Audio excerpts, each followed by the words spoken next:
September 9th, 2015, 11 years before the Proctons' arrival. I sat on the park bench, sipping a can of strawberry-flavored Fanta as the ding of a notification on my cell phone emerged. "Be there in a bit. Just left the drive-thru a few minutes ago," said the text from Sean. I smiled, getting ready to reply before I heard two voices, feminine in nature, call out my name. I looked up and laid eyes on a mother and her young daughter approaching me, both of them sporting matching tracksuits. "Hey, you're Rubble!" exclaimed the mother, and she sped walk towards me with her daughter in tow. The young girl somewhat struggled to keep up at her mother's pace. "My family and I are huge fans. My daughter and I here actually just saw you on the news yesterday. We don't mean to disturb your alone time. She's just wondering if she could say hi." "Of course. How are you two this afternoon?" I asked, standing up upon both of them approaching the bench. "We're great actually, thank you. I wish my husband was here. He's a huge fan as well."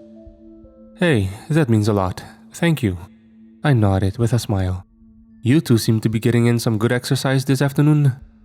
Once they had reached an acceptable distance, the daughter shyly moved and hid behind her mother's leg with a mischievous smile. "Oh, it's alright, Emma. Come on. He's friendly. Sorry, by the way. She doesn't mean any offense by it. She's just a bit shy," the mother began as she blew a strand of hair out of her face. "None taken," I replied. "You guys just out enjoying the last warm days before winter?" "Yeah, we're actually from Florida, so we're still getting used to the cold, huh? Not exactly equipped for the chilly weather, but we'll make do. We're setting up a home gym so we can stay in shape while hibernating." Before answering, I heard the beep of a vehicle being locked just before the sounds of rapid footsteps approaching me from behind followed. I turned and saw Sean running his way over in my direction, a bag of fast food burgers in one hand and a drink tray in the other.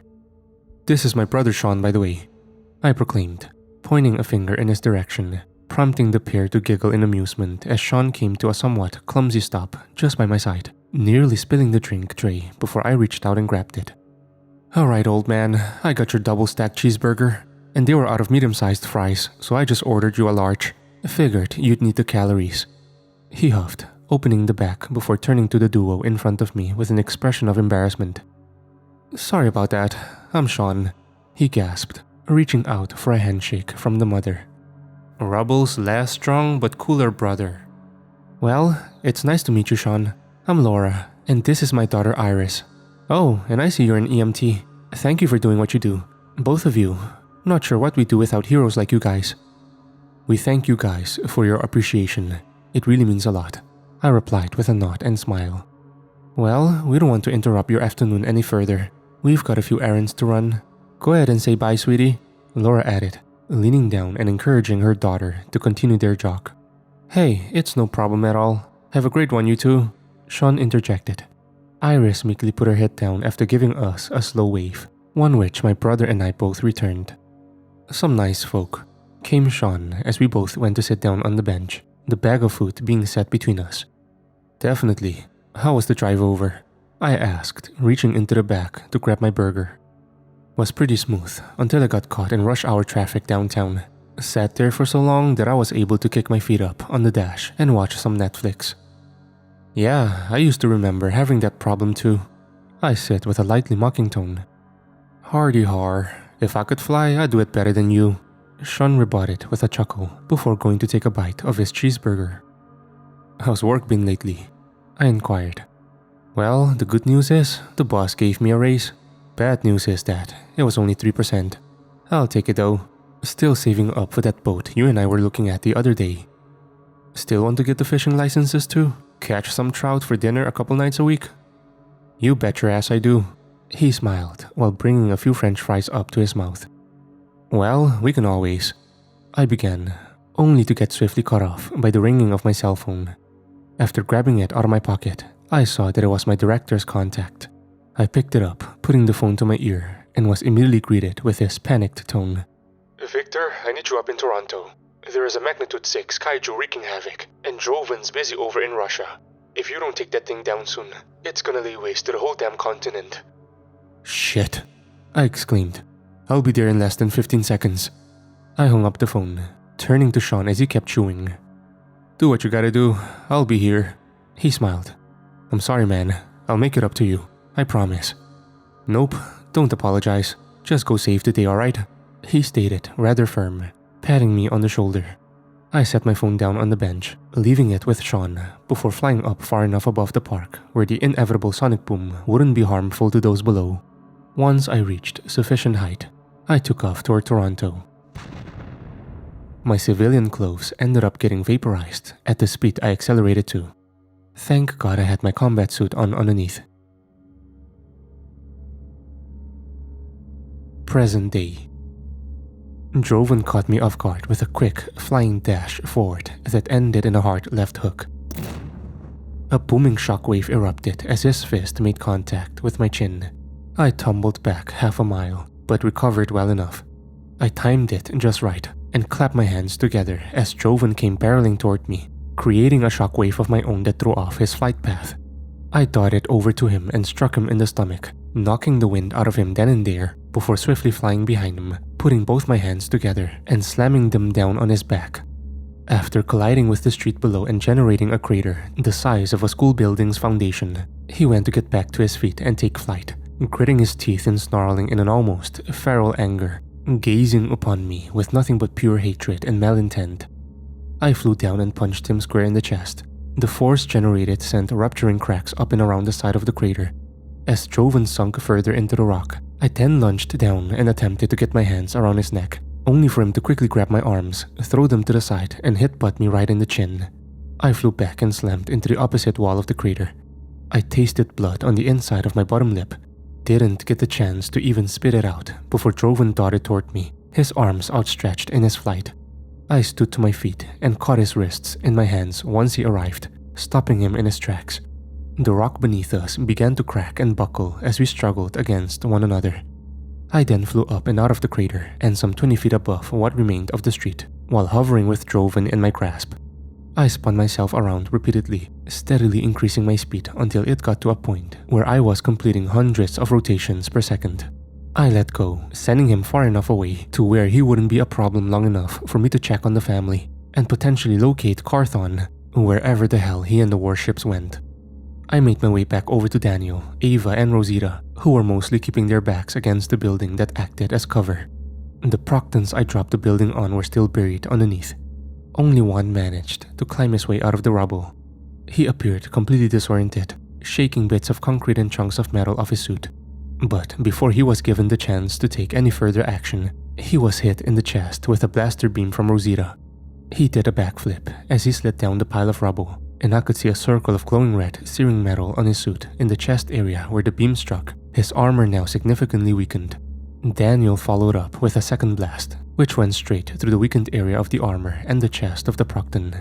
He fell without a single drop of blood spilling, the heat of the laser instantly cauterizing the grisly wound. "You guys okay?" I called out from the air, to which Daniel and Rosita responded by each giving a thumbs up. 6 more Proctons then emerged from the rubble, with one catching me off guard with a blaster shot to my chest as I was focused on the other 4. The blast knocked me back into the air several yards, but I regained my balance swiftly. Another then followed up by throwing a small circular metallic device in the air right in the direction of the family, no bigger than a crumpled up ball of printer paper. At first, I assumed it to be a sonic grenade, and I dashed down forward, catching it mid-air and then flying up nearly 1,000 damn feet before pulling my arm back to throw it into orbit. But just before it could leave my hand, it just suddenly exploded right there in my hand. And I'll tell you now, it knocked me back a hell of a lot further than the blaster. I didn't even get my bearings until I was at the bottom of a crater of my own making. But nonetheless, I shook my head, preparing to get right back into the fight, only to stop myself once I heard the panicked voices of Daniel and Ava. "Let's move, now!" Daniel shouted with a paternalistic tone. I flew up and out of the crater, laying eyes on the family as they ran frantically toward the end of the alleyway as dust was suddenly being kicked up around them. That's when I looked up higher and saw the source. My eyes widened as I caught sight of the building bordering on the left half of the alley falling over, or at least the top half of it. And just like the Proctons, the family wouldn't be able to run out of the area of the building's collision path in time.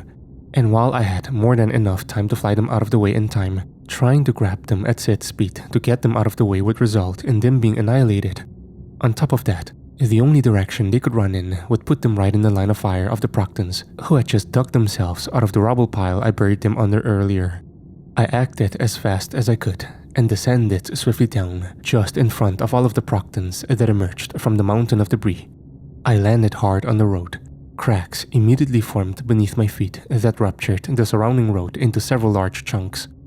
The soldiers were thrown off balance, dropping their blasters just before I slammed my hands together and blew them back half a mile with another self-made shockwave. And without wasting any more time, I then flew back into the alley. The largest portion of building debris was only a few dozen feet or so above the family as they continued to sprint away. I flew up, put both my hands above my head and caught it. Of course, some chunks of it broke off and continued to fall, but overall, I had kept the majority of its mass up and suspended above my head, while Ava, Daniel, and Rosita all continued to run. And I couldn't help but feel relieved that I didn't have to watch them be crushed by thousands of tons of steel and concrete and rebar. I proceeded to fly up with the building still held over me, ascending some 100 yards before pulling back and launching it where I had blown the Proctons back with the shockwave. I looked down, yelling at the family to cover their ears before the building crashed down onto the Procton soldiers. I flew up higher and looked around for the two warships I had been hearing, still unable to see or hear them. What I did hear, however, was far worse. The sound of Droven barreling towards me, and at first, the volume of the sonic boom confused me, seemingly coming from multiple directions. But once I was able to pinpoint it, my eyes widened and time seemed to almost stop. I wasn't sure if I even ended up audibly shouting the word no, or if it was just in my head. Droven was below, barreling right for Daniel and Rosita, mere feet away from obliterating the both of them. I flew down as fast as I could, slamming straight into him in the street below. The both of us struggled, locking hands and gritting our teeth as we fought for the upper hand. "Get back, now!" I shouted at the three. I used my leverage to push Droven's arms back and then quickly throw my hands around his neck. It was cold, like he had just stepped out of a freezer. We locked eyes, and in his expression, I only saw disconnected anger, no different than before. I'm sorry, damn it," was all I could weakly utter. I started to squeeze, applying pressure to his windpipe and the sides of his neck. Although we were able to hold our breaths for an extended period, we still needed oxygen in the first place, just like any regular man. He fought back and attempted to squirm from my grasp. I choked on the extra words I tried to muster up, but I just couldn't get them out. Rosita dropped her blaster and forced her daughter to look away, and I realized that this was not the place I wanted to do it. Not here, right in front of Ava. Sure, she's seen plenty of death up to this point, but she still was just a child. If I were to let Droven go, even for a few milliseconds, he would likely kill her parents and then bring her to Carthon. And in the event that he did harm Ava and she wasn't able to heal her own injuries, then I would never forgive myself for allowing that to occur. And I don't think Daniel and Rosita would either. And I wouldn't blame them even a little bit. "Keep a lookout, Ava, now!" Rosita barked at her daughter, forcefully turning her away from the grim sight. Daniel and Rosita then looked up, pointing their blasters into the sky and firing them on two warships that had been hovering some 400 or 500 feet above us, seemingly heading for the rubble that the foot soldier Proctons were buried under. They guided the blasters as they increased the beam sizes and energy output, causing them both to stumble back because, yes, those things do have a kickback. Obviously not enough for the armored Proctons to notice, but enough to affect two regular people. Both beams missed the ship on the right, but struck the one on the left, and seemingly hit what appeared to be a thruster of some sort. This made the ship begin to spin out of control wildly, like a duck chasing its own tail. It did a swift compilation of a full 360s, before violently crashing the ship parallel to it, both of them erupting into explosive, charred messes upon impact. Droven gave me one final cold stare as I watched what little was left of him drain away right there in my hands. I believed in the concept of a fate worse than death, and I'd argue this was a prime example of it. A few more seconds went by, and he went limp. His heartbeat continued, but slowly weakened, and only seconds went by as I no longer heard him breathing. and there I stood, hunched over with his neck still in my hands. By no means was I ready to just get up and go, but I still had innocent lives to save. I grabbed Droven's neck and then the hunk of metal sticking out of his head, and with a groaning strain, I separated it from his skull. It made a mess on my hands. Brain matter and blood leaked out from the hole in his head and skull. The device beeped and rumbled in my hands. There was a part of me that thought I should hold on to it. Maybe there was someone still alive that could study it, find out how it works, and if there's some way to detach it from someone without killing them. But bringing it with me would end up only hurting us in the long run, as I'm sure the Proctons would use it to track our location. I put it between both my hands and strained, crushing and deforming it in my palms. Afterwards, I put it in my right hand and grabbed the leg of Droven's corpse with my left, flew up several yards, and then threw them both in opposite directions, making sure each of them traveled at least a few dozen miles on their respective paths of trajectory. I had no clue if the Proctons possessed the technology to resurrect the dead, but I didn't want to take that chance. Droven deserved far better than that. But he was gone, and I had to focus on protecting the people who were still here, even if it meant not giving him a proper burial.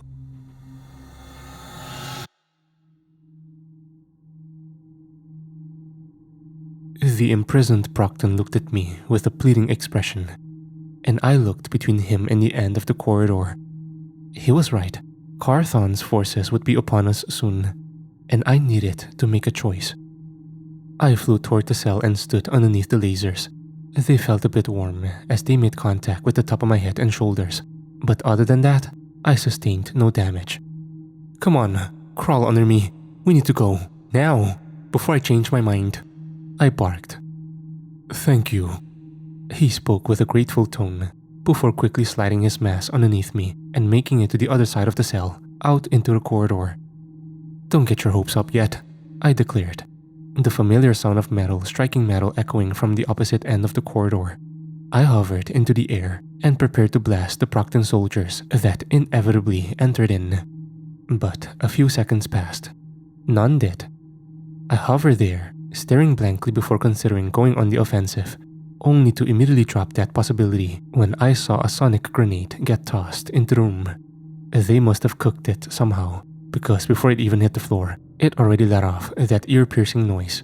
And sure, it would be much worse if I did actually possess super hearing like Victor. Still definitely wasn't pleasant though. I cupped my hands over my ears, and it felt like I was being continuously smacked in the head with a frying pan from every possible angle. It was almost as if I could feel my brain bouncing around in my skull.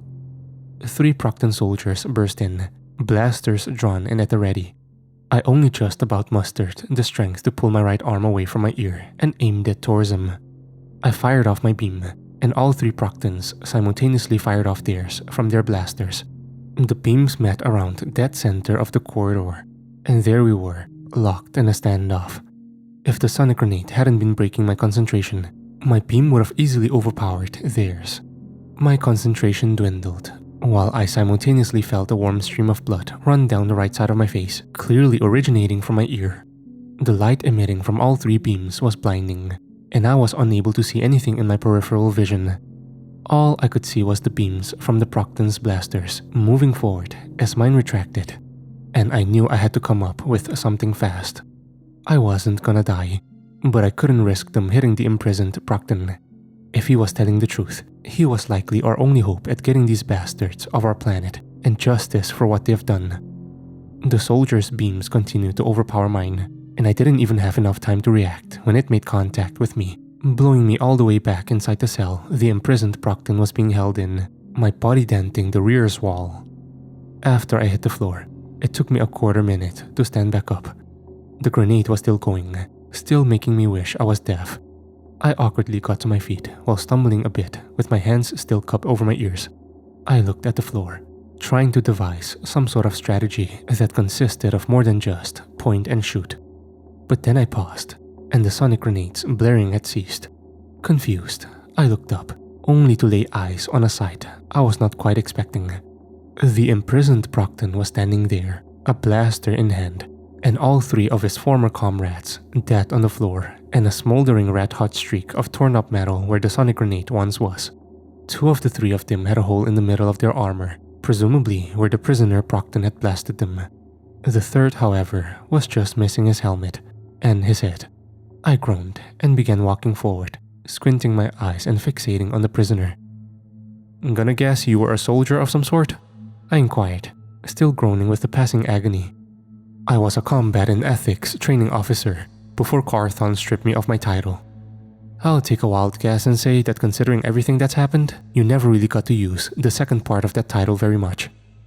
The Procton peered down at the floor, sighing before facing me once again. "I know this may sound idiotic, given what's been displayed to you so far, but I can assure you that not everyone in my species is evil. But Carthon, he is an utter monster given form, no better than a Yorthkan, and he has brainwashed and gaslit all the troops he's brought with him. And even if they don't blindly believe what he spews, they fear his wrath enough to continue their atrocities in his name, regardless of what they may believe." I raised my right hand, dabbing my middle and index finger into the stream of blood coming down from my ear as I raised an eyebrow at the Procton. "Yorthkan? Apologies, I assume they don't have those here on your planet." The Procton then made a hurried walk over to the corpse of a soldier who had his head melted off and began to undo the mechanisms on his suit to strip him of it. "I do find it more than a bit odd that only 3 soldiers arrived. A prison security breach calls for at least 4 times those numbers," he commented as he began to put the metallic suit on himself. "I have some people that are keeping the bulk of them busy," I added. "Speaking of, you need to hurry up. I have to get back to them. Perhaps you should explain our situation before bringing me in their physical presence. The sight of me will likely be off-putting, and understandably so." "Oh, don't worry, I will, cause if I don't, I've got a guy in my group who will literally punch your head off your shoulders before I could shout at him to stop." After I loaded Ava and her parents into a rusted minivan, I told them to all pick a seat and fasten their seatbelts. They did. Daniel lovingly ordered Ava to get into the back, while he and his wife took up the driver and front passenger seats with their blasters still in hand. And once they confirmed that the 3 of them were strapped in, I grabbed the vehicle from underneath, some of its metal underbody bending in my hand from the force of my grip. "Just hang on, guys," I shouted. "I'm gonna get us out of here." I took to the air, able to fly a bit faster now, with the peace of mind that the minivan would protect them from having their skin torn off their bodies by the intense wind. A bit of an exaggeration, I know, but you get the picture. Still though, I had to keep it much slower than my top speed regardless. I didn't have an exact idea of where to go, but I hid it in the general area where Sindris had gone to look for supplies. I figured there would be a better chance we'd all run back into each other. "Do you think we'll find the laser lady?" Ava asked, leaning out of the backseat window, much to the dismay of Rosita and Daniel, who demanded she put her head back inside the car. I mustered up a smile, despite the circumstances. "I think so," I replied, doing my best to sound optimistic. As we soared along, I couldn't help but think about Joven. My hands were now stained with the blood of 2 human lives. And sure, I had the sense to recognize that those lives were not taken in cold blood or with evil intent, but it still didn't make it any less heavy on my conscience. Joven wasn't my father, brother, or best friend. He was still my fellow man, someone who fought for the people, just like I had. He had done nothing to deserve his death. He just fell victim to horrific circumstances, and that was the hardest part to swallow for me. He was punished for simply being a victim. But this family who had done nothing to deserve what they were put through either, was alive and well because of my actions. I just wish it could be the same for everyone else too. All the families who were torn apart and destroyed by the invasion. Those who may still be alive have had their entire world taken from them by the Proctons. I won't act like humanity is this perfect, innocent species. We're not.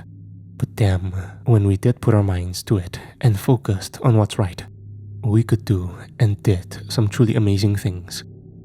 We weren't always right, not even close. But we were sure as hell extraordinary when we came together to do good.